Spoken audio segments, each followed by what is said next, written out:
wabarakatuh. Perkenalkan, nama saya Walderi Ratul Aishi dengan NIM R0212410009. Saya berasal dari kelompok 3 mata kuliah elektroterapi. Pada kesempatan ini saya akan menjelaskan salah satu modalitas fisioterapi, yaitu krioterapi, dengan fokus penggunaan Vapocolan spray atau ethylchloride spray pada regiotrang. Video ini akan membahas mulai dari pengertian krioterapi, modalitas, konsep fight, before dan after, indikasi, kontraindikasi, metode pelaksanaan, efek terapeutik, efek fisiologis, dan efek sampingnya.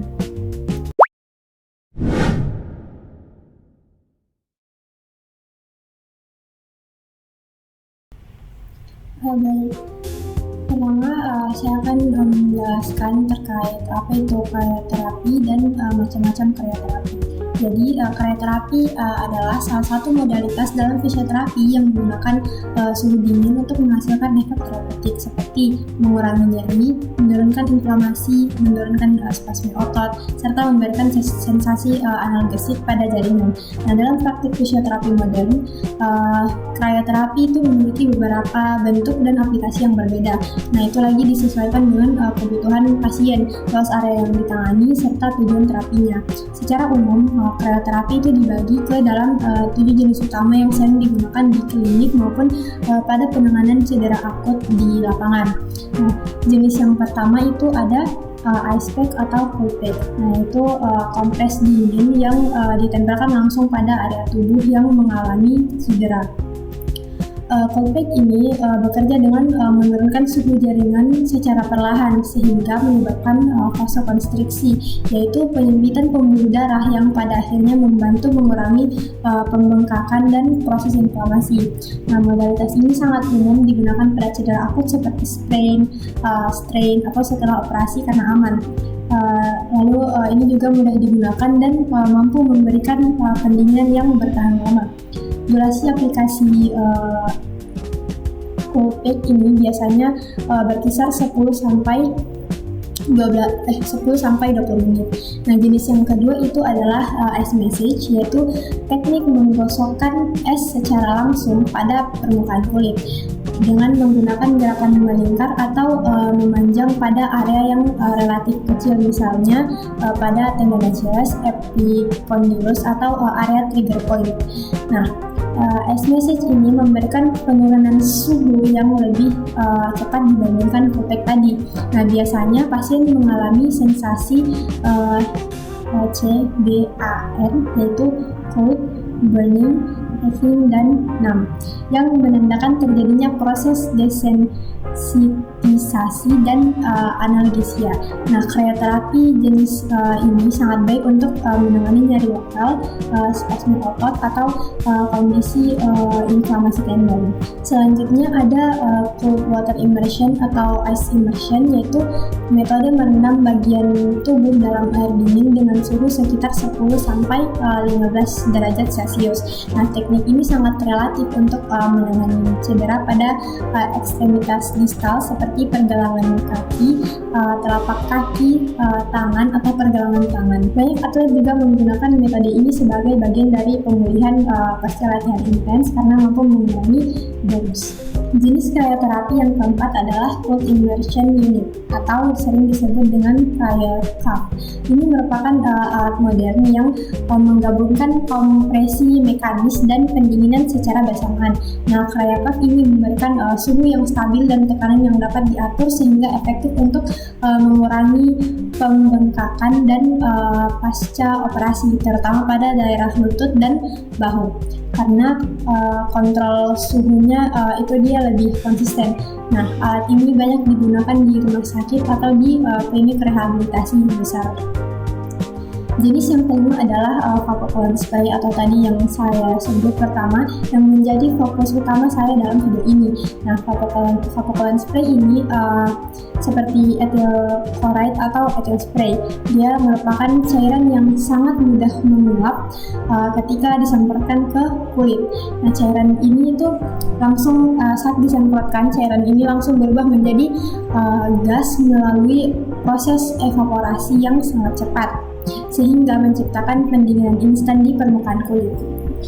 Teknik ini sering digunakan bersama metode spray and stretch, terutama untuk mengurangi spasme otot, trigger point, atau cedera strain akut. Nah, pendinginan pada Favocolan spray terjadi lebih cepat dibandingkan dengan es, sehingga dia cocok digunakan untuk kebutuhan analgesia yang cepat tanpa membuat jaringan terlalu lama terekspos pada suhu rendah. Nah, selain itu terdapat juga ice towel, yaitu handuk dingin yang direndam di dalam air es, lalu kemudian ditempelkan pada area tubuh tertentu. Nah, teknik ini menggunakan sensasi dingin yang lebih ringan dan nyaman, sehingga cocok untuk pasien yang sensitif terhadap suhu yang sangat rendah atau untuk area yang luas. Ice towel sering digunakan sebagai metode tambahan untuk menurunkan suhu tubuh atau memberikan efek relaksasi pada jaringan superficial. Nah, yang terakhir, pada fasilitas tertentu terdapat mesin cryoterapi dengan gas dingin. Nah, biasanya dia itu menggunakan nitrogen cair yang kemudian disemprotkan ke kulit. Nah, teknik ini tuh memberikan pendinginan yang sangat cepat dan terkontrol, namun biasanya hanya tersedia di klinik besar karena kebutuhan alat khusus dan perlindungan profesional. Nah, dengan memahami berbagai jenis cryoterapi yang telah saya jelaskan tadi, kita dapat memilih modalitas yang paling sesuai dengan kebutuhannya pasien. Nah, pada video ini saya akan memfokuskan pembahasan dan demonstrasi pada Favocolan spray, khususnya penggunaan ethyl spray untuk regioterang.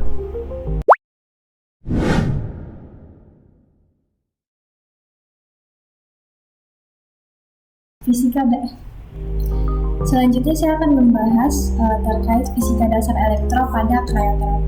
Nah, pada bagian fight ini saya akan membahas terkait konsep-konsep fisika yang menjadi dasar bagaimana cryoterapi ini bekerja, khususnya pada modalitas Favocolan spray. Nah, cryoterapi pada dasarnya itu memanfaatkan prinsip perpindahan panas dari jaringan tubuh ke lingkungan.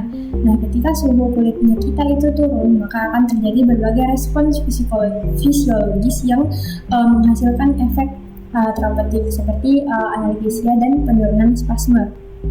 Nah, ada 3 mekanisme utama perpindahan panas yang relevan dalam cryoterapi. Nah, yang pertama itu adalah konduksi, yaitu perpindahan panas melalui kontak langsung antara dua benda dengan suhu yang berbeda. Nah, contoh paling sederhana adalah ketika kita menempelkan ice pack pada kulit, yang dimana dari panas dari kulit itu berpindah ke es. Nah, yang selanjutnya adalah konveksi, yaitu perpindahan panas melalui pergerakan udara atau cairan. Nah, hal ini tuh terjadi misalnya pada aplikasi rendaman air dingin, nah di mana air yang bergerak membantu menghantarkan panas dari tubuh ke air. Mekanisme yang ketiga adalah evaporasi, yaitu perpindahan panas ketika suatu cairan berubah menjadi gas. Nah, proses perubahan fase ini itu membutuhkan energi, dan energi tersebut diambil dari permukaan tubuh. Favocolan spray termasuk ethyl chloride bekerja utama melalui mekanisme evaporasi ini. Ketika ethyl chloride disemprotkan ke kulit, cairan tersebut langsung mengalami perubahan fase dari cair menjadi gas. Nah, proses ini tuh membutuhkan energi dalam bentuk panas laten, karena tubuh kulit menjadi sumber panas bagi proses penguapan tersebut. Suhu kulit turun dengan cepat. Ethyl chloride memiliki titik didih yang sangat rendah, sekitar minus 12 derajat Celcius, namun tetap berada dalam keadaan cair di dalam botol karena berada pada tekanan tertentu. Nah, begitu tekanan dilepaskan saat disemprotkan, maka ia langsung menguap dan menyerap panas dari kulit secara instan. Inilah mengapa Favocolan spray itu memiliki efek mendinginkan yang sangat cepat, namun efeknya cenderung superficial dan tidak sedalam kompreses. Dari perspektif fisika elektro dan neurofisiologi, pendinginan ini kemudian berpengaruh pada kecepatan konduksi saraf. Nah, konduksi saraf itu merupakan proses yang sangat bergantung pada pergerakan ion-ion seperti natrium, kalium, dan klorida dari membran sel. Nah, ketika suhu jaringan itu turun, maka viskositas membran itu meningkat. Difusi ion melambat dan proses depolarisasi serta repolarisasi menjadi lebih lambat. Nah, efek utamanya adalah penurunan kecepatan hantaran impuls, terutama pada serabut A delta dan C yang menghantarkan sensasi nyeri. Hal inilah yang menjelaskan kenapa krioterapi dapat memberikan efek analgesik dalam waktu yang sangat cepat.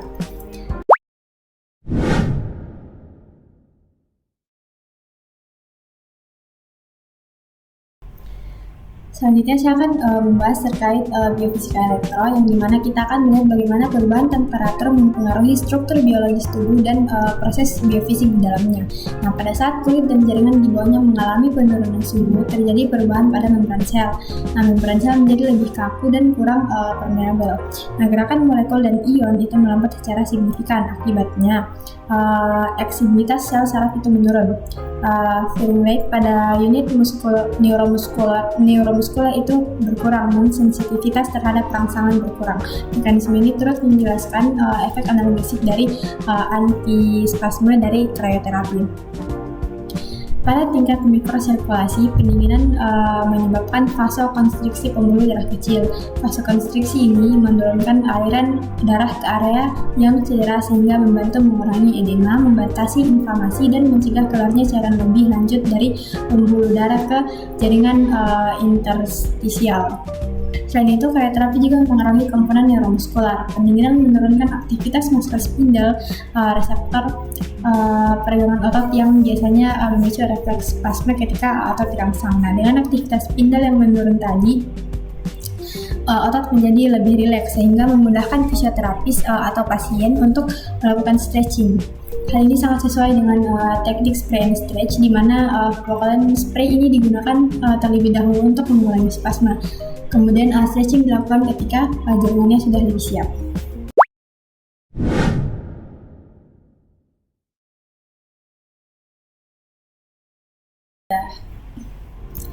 Selanjutnya, neurologi fisioelektro atau nefro. Nah, pada bagian ini kita akan melihat bagaimana krioterapi berhubungan dengan sistem saraf. Nah, pendinginan jaringan menyebabkan penurunan kecepatan konduksi impuls saraf, serabut A delta dan C, yang bertugas menyampaikan sinyal nyeri dan temperatur sangat sensitif terhadap perubahan suhu. Ketika kecepatan konduksi mereka melambat, maka sensasi nyeri berkurang secara signifikan. Selain itu, krioterapi juga berperan dalam mekanisme gate control teori. Nah, ketika area kulit didinginkan, maka reseptor tubuh dan mekanosreseptor itu mengirimkan impuls lebih cepat melalui serabut saraf yang lebih besar dan lebih cepat. Impuls ini bersaing dengan sinyal nyeri dan dapat menutup gerbang nyeri di tingkat spinal cord, sehingga sinyal nyeri tidak diteruskan ke otak. Inilah alasan mengapa kulit memberikan efek analgesia lebih cepat. Nah, efek lain pada sistem neuromuskular itu adalah penurunan aktivitas gamma motor neuron yang mengontrol ketegangan otot. Ketika aktivitas gamma neuron menurun, maka sensitivitas muscle spindle terhadap peregangan ikut menurun. Hal ini menyebabkan berkurangnya spasme otot dan meningkatkan efektivitas stretching setelah aplikasi krioterapi.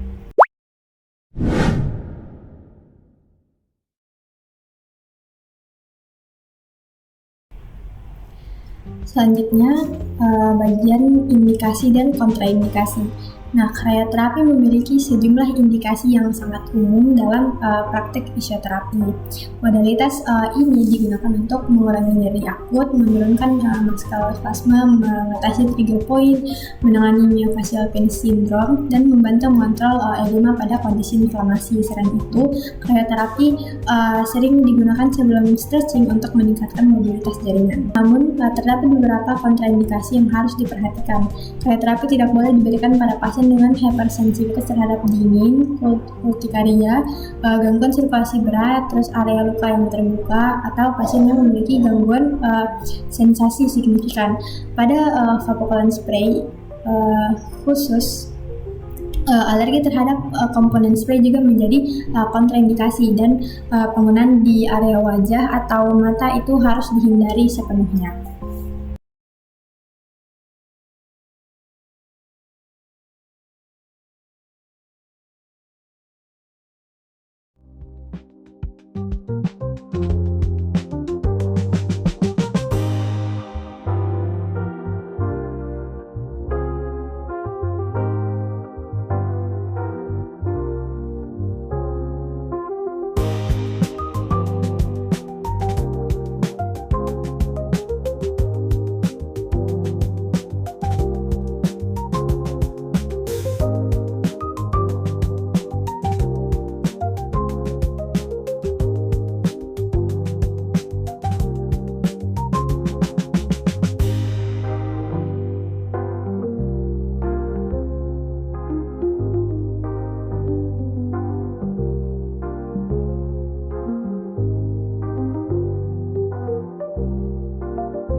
Nah, lanjut ke efek terapeutik dan efek fisiologis.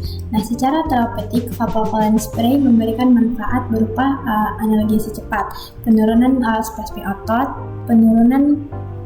pengurangan trigger point, peningkatan ROM, penurunan inflamasi, dan percepatan kontrol edema. Secara fisiologis, krioterapi menghasilkan vasokonstriksi, penurunan konduksi saraf, penurunan metabolisme sel, penurunan sensitivitas reseptor nyeri, relaksasi otot, dan penurunan aktivitas neuromuskular. Nah, efek-efek ini kemudian menjadikan vapocoline spray sebagai modalitas yang efektif, terutama dalam kondisi-kondisi yang membutuhkan analgesia cepat namun tidak memerlukan pendinginan mendalam. Kemudian efek samping. Nah, walaupun vapocoline spray ini dia relatif aman, tetapi tetap memiliki potensi efek samping. Nah, beberapa efek samping yang mungkin terjadi itu ada iritasi kulit, frostbite apabila jaraknya terlalu dekat dengan area trigger point-nya pasien, terus ada reaksi alergi, terus sensasi baal berkepanjangan, kemerahan, atau rasa dingin ekstrim. Nah, jika ruangan tidak berventilasi dengan baik, maka pasien juga dapat mengalami pusing akibat inhalasi uap. Oleh karena itu, penggunaan harus dilakukan secara hati-hati dan terkontrol. Yang terakhir, demikian pemaparan saya mengenai krioterapi dengan modalitas vapocoline spray, mulai dari prinsip fisikanya, efek biofisika, dan neurofisiologisnya, hingga prosedur, indikasi, dan efek terapinya.